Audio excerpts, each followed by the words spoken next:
ओम हर हर महादेव। जय श्री कृष्णा। राधे राधे। आज मैं माघ मास का 18वां अध्याय आपको सुनाने जा रही हूँ।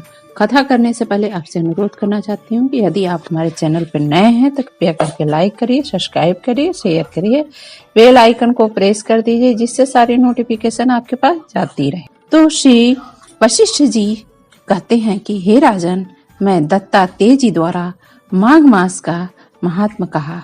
अब माघ मास के स्नान का फल सुनो।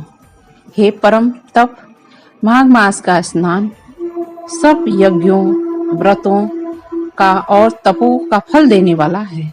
माघ मास में स्नान करने वाले स्वयं तो स्वर्ग में जाते ही हैं, उनके माता पिता दोनों कुलों को भी स्वर्ग की प्राप्ति होती है। जो माघ मास में सूर्योदय के समय नदी आदि में स्नान करता है, उसके माता पिता के साथ कुलों की पीढ़ी स्वर्ग को जाती है। माघ मास में स्नान करने वाले दुराचारी और कुकर्मी मनुष्य भी पापों से मुक्त हो जाते हैं और इस मास में हरि का पूजन करने वाले पाप समुदाय से छूट करके भगवान के सदृश शरीर वाले हो जाते हैं। यदि कोई आलस में भी माघ मास में स्नान करता है तो उसके सभी पाप नष्ट हो जाते हैं। जैसे गंधर्व कन्याएं राजा के श्राप से भयंकर कल को भोगती हुई लोमस ऋषि के वचन से माघ मास में स्नान करने से पापों से मुक्ति पा गई। सुन करके राजा दिलीप विनय से पूछने लगे कि गुरुदेव, ये कन्याएं किसकी थी? उसको कब और कैसे श्राप मिला? उनके नाम क्या थे? ऋषि की वाक से कैसे श्राप मुक्त हुई और उन्होंने कहाँ पर स्नान किया? आप विस्तार पूर्वक सब कथा कहिए। वशिष्ठ जी कहने लगे, हे राजा, जैसे अरड़ी से स्वयं अग्नि उत्पन्न होती है, वैसे ही यह कथा धर्म और संतान उत्पन्न करती है। हे राजन, सुख संगीत नामक गंधर्व की कन्या का नाम विमोहिनी था। सुशीला तथा स्वरवेदी की कुंभरा, चंद्रकांता की सुतारा तथा सुप्रभा की कन्या चंद्रका, ये 5 सब समान आयु वाली, चंद्रमा के समान कांति वाली और सुंदर थे।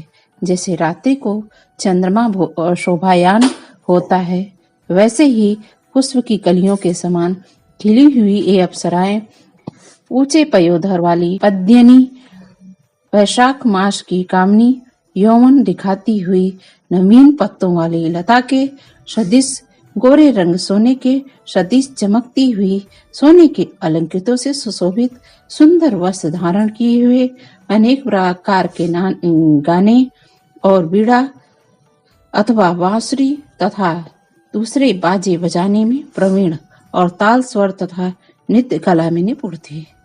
इस प्रकार एक कन्याएं क्रीड़ा करती हुई कुबेर के स्थान पर विचरती थी।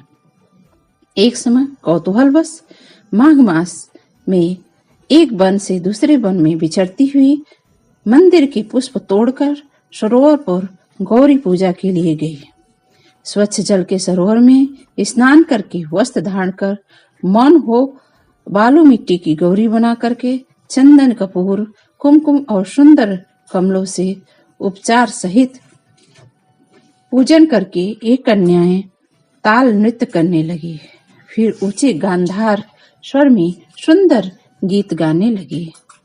जब एक कन्याएं नाचने और गाने में लीन थी तो उस समय अच्छोद नामक उत्तम तीर्थ में वेदनिधि नामक के मुनि के पुत्र अग्नि ऋषि स्नान को आए। वह युवा ऋषि सुंदर मुख, कमल सदृश नयन, विशाल छाती, सुंदर भुजाओं वाला, दूसरे कामदेव के समान था। शिखा सहित दंड लिए, मृग चर्म ओढ़े, यज्ञोपवीत धारण किए हुए, उसको देख करके 5 गंधर्व मुग्ध हो गई और उसका रूप व यौवन देख करके कामदेव से पीड़ित हो देखो देखो ऐसा कहती हुई उस ब्राह्मण के चित्त में कामदेव का डर उत्पन्न करने लगी और आपस में विचार करने लगी कि यह कौन है रति रहित होने से कामदेव नहीं है और एक होने से अश्विनी कुमार नहीं। यह कोई गंधर्व या किन्नर काम रूप धारण कर कोई सिद्ध या किसी ऋषि का श्रेष्ठ पुत्र या मनुष्य है। कोई भी जो ब्रह्मा जी ने इसको हमारे लिए बनाया है। जैसे पूर्व कर्म के प्रभाव से संपत्ति प्राप्त होती है, वैसे ही गौरी जी ने हम कुमारियों के लिए श्रेष्ठ वर दिया है। और आपस में यह तुम्हारा वर है और मेरा वो अथवा सबका ऐसा कहने लगी। जिस समय उस ऋषि पुत्र ने अपने मध्याह्न की क्रिया कर रहे थे, ऐसे वचन सुने तो वह सोचने लगे कि यह तो बहुत ही बड़ी समस्या उत्पन्न हो गई। ब्रह्मा, विष्णु, महेश आदि देवता तथा बड़े योगेश्वर भी स्त्रियों के भ्रम जाल में मोहित हो गए हैं।